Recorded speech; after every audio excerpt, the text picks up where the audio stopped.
السلام علیکم ورحمۃ اللہ وبرکاتہ۔ سورۃ الاعراف آیت نمبر 130۔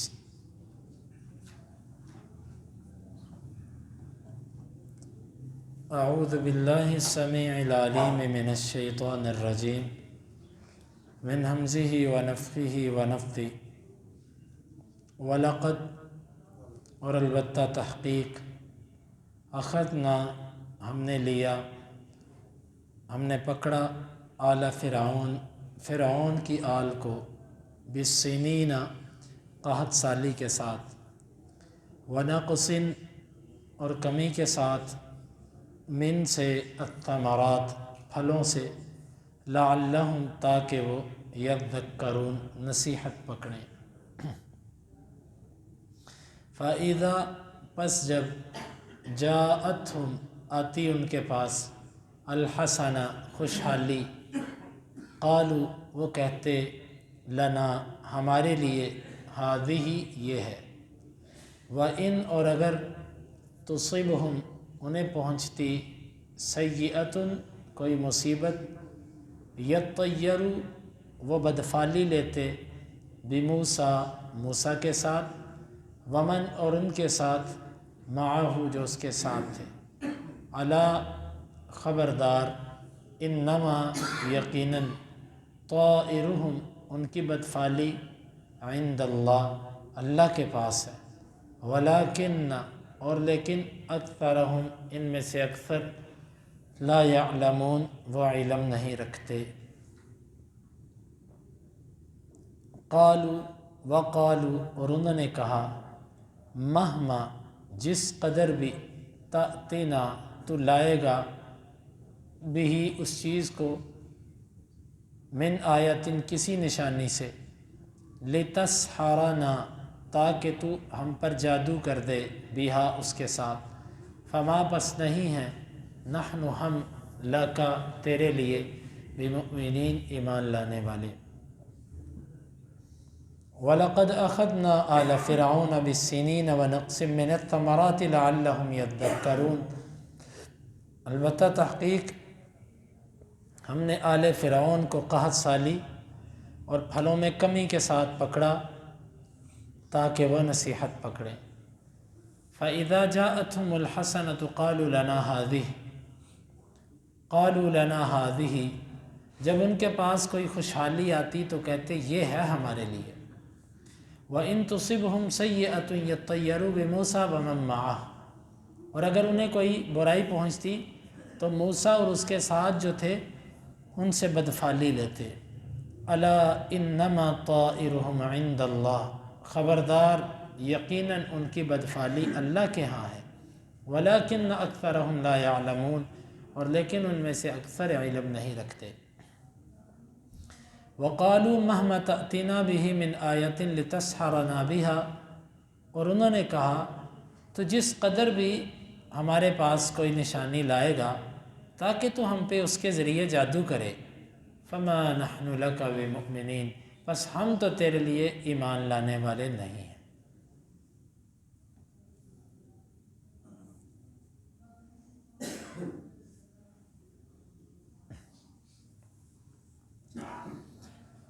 فرعون اور اس کی آل نے مقابلے سے شکست کھانے کے بعد بجائے اس کے کہ وہ ایمان لاتے، انہوں نے بنی اسرائیل پر سختیوں کے فیصلے کیے کہ بنی اسرائیل پر سختی کریں، ان کے بچوں کو قتل کریں، ان کی عورتوں کو باقی رکھیں، یوں سختیاں انہوں نے اس کے فیصلے کیے۔ پھر موسیٰ علیہ السلام نے بنی اسرائیل کو کہا کہ تم اللہ سے مدد مانگو اور صبر کا مظاہرہ کرو۔ یہی ایک مظلوم کے لیے ہوتا ہے کہ وہ اللہ سے مدد مانگے اور صبر کا مظاہرہ کرے۔ تو موسیٰ علیہ السلام نے قوم کو جب یہ سبق دیا، اس کے بعد اللہ رب العالمین نے بنی اسرائیل کو ان کی مدد اس طریقے سے کی کہ فرعون کی آل کو اللہ تعالیٰ نے چند سزائیں دی۔ پہلی سزا قحط سالی۔ قحط سالی یہ پہلی سزا تھی اور یہ بڑی بری سزا ہے۔ آج کسی ایک چیز کا قحط پڑ جائے تو بڑی پریشانی ہوتی ہے۔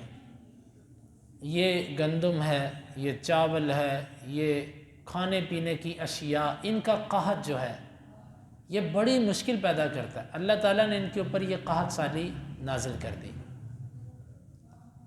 اور ظاہر بات ہے پھر پھلوں میں بھی کمی ہوئی، پھلوں میں بھی کمی ہوئی۔ اللہ تعالیٰ نے ایسے کیوں کیا؟ تاکہ وہ نصیحت پکڑے۔ آج ہم بھی یہ وجہ تو ڈھونڈتے ہیں، جی یہ اس چیز کی قلت کیوں پیدا ہوئی، اس چیز کی قلت کیوں پیدا ہوئی، کبھی بھی ہم اس کی اصل وجہ تک نہیں پہنچتے۔ جی فلاں نے ایسے کیا تھا، فلاں نے ایسے کر دیا، اس چیز کی وجہ سے، اس چیز کی وجہ سے، اصل تک ہم جاتے ہی نہیں۔ ہمارا کوئی نقصان ہو جائے ہم کہتے ہیں اس کی یہ وجہ تھی، اس کی یہ وجہ تھی، اصل تک ہم جاتے ہی نہیں کہ میری غلطی کیا ہے جس کی وجہ سزا ملی ہے، جس کی وجہ سے ہم ابھی تک اپنی اصلاح نہیں کر پائے، کیونکہ ہم نے کبھی اپنی غلطی کو جاننے کی اصل جرم تک، یعنی کہ اصل سبب جو تھا اس تک پہنچنے کی کوشش نہیں کی۔ تو اللہ تعالیٰ کہتا ہے کہ ہم جو اس کے بعد اللہ نے فرمایا نا، ہم نے ان کو پھلوں میں کمی کی، قحط سالی کی، کیوں؟ تاکہ وہ نصیحت پکڑیں۔ اس سے معلوم ہوا انسان پر جو مصیبتیں اور مشکلات آتی ہیں اس کا اللہ تعالیٰ کے ہاں ایک مقصد ہے، تاکہ یہ بندہ نصیحت پکڑے، اللہ کی طرف آئے۔ فَإِذَا جَاءَتْهُمُ الْحَسَنَةُ قَالُوا لَنَا هَٰذِهِ۔ ان کا مزاج یہ بن چکا تھا، جب ان کو کوئی خوشی ملتی، فصل زیادہ ہو گئی یا کسی قسم کی اولاد میں برکت، جسم صحت تندرستی، یا پھلوں کے اندر فراوانی، مال کے اندر فراوانی، کسی طرح کی کوئی غلبہ مل گیا، کہتے کہ ہمارے لیے یہ ہے، یعنی اصل یہ ہمیں ملنا چاہیے تھا، اور یہی ہمارے لائق بھی یہ ہے کہ ہمیں یہ چیز دی جائے، یعنی اللہ کا شکر نہیں ادا کرنا۔ خلاصہ اس بات کا یہ ہے کہ جب کوئی نعمت اور خوشحالی آتی تو پھر کہتے یہ تو دوسرے لفظوں میں یوں کہہ لے کہ کہتے ہم اس قابل تھے، ہمیں یہ چیز ملنی چاہیے تھی۔ اور جس وقت ان کے اوپر کوئی مصیبت آتی تو موسیٰ اور اس کے ساتھ جو ایمان والے لوگ تھے نا، کہتے یہ جو چند دیندار لوگ ہیں نا، ان کی وجہ سے ساری نحوست، ان کی نحوست ہے کہ ہمارے اوپر یہ مشکلات آ رہی ہیں۔ آج حقیقت بات ہے، یہ ہماری زندگیوں سے بھی یہ چیز تعلق رکھتی ہے۔ ہمیں کسی طرح کی کامیابی ملے تو ہم کہتے ہیں یہ میری محنت کا صلہ، یہ فلاں کی دعاؤں کا نتیجہ، یہ سب فلاں نے دیا، اللہ کا فضل، اللہ کا کرم، یہ ہماری زبانوں پہ کم ہی جاری ہوتا ہے۔ اور اگر مصیبت آ جائے تو پھر جو بے دین آدمی ہوتا ہے وہ تو سارا جو ہے نا وہ دیندار لوگوں پہ ڈال، یہ ان مولویوں کی وجہ سے ہم نے ابھی تک ترقی نہیں کی، ان کی وجہ سے ہمارا ملک پیچھے جا رہا ہے۔ حالانکہ عہدے تمہارے پاس، قبضے تم نے کر رکھے ہیں، ساری جو ہے نا وہ معاملات تمہارے ہاتھ میں، اور ترقی ہماری وجہ سے نہیں ہو رہی، ملک تم چلا رہے اور ترقی ہماری وجہ سے نہیں ہو رہی۔ تو یہ اصل وجہ نہیں ہوتی، اصل میں ان کے اندر کا جو خبث ہے نا، انہوں نے کسی نہ کسی طرح اس کا اظہار کرنا ہے۔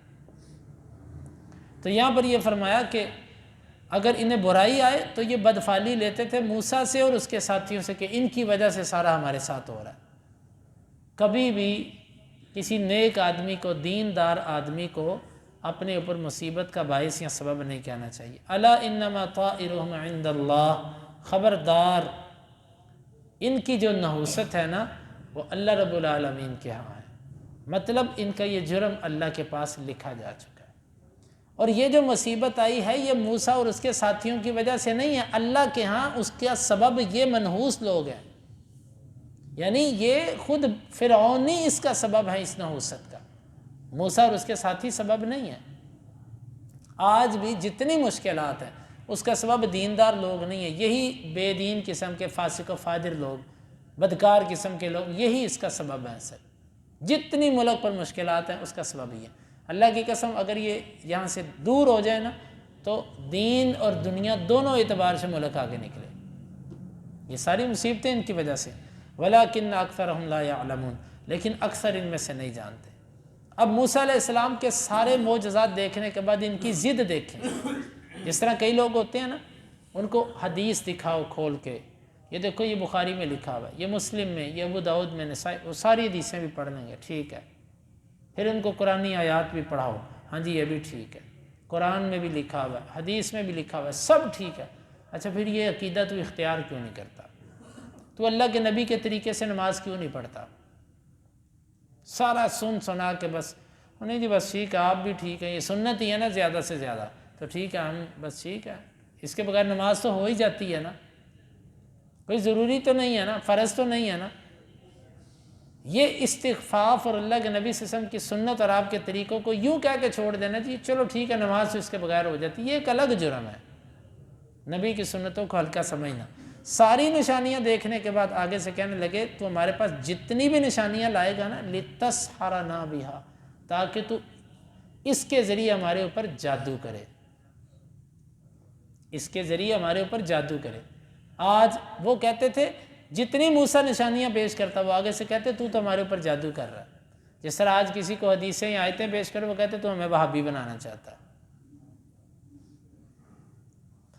فَمَا نَحْنُ لَكَ بِمُؤْمِنِينَ، جا تیری ان باتوں پہ ہمارا کوئی ایمان، ہم تو ایمان نہیں لائیں گے، یعنی دلائل تو جتنے مرضی لے آ، ہم تیرے دلائل کے باوجود بھی تیرے اوپر ایمان نہیں لائے۔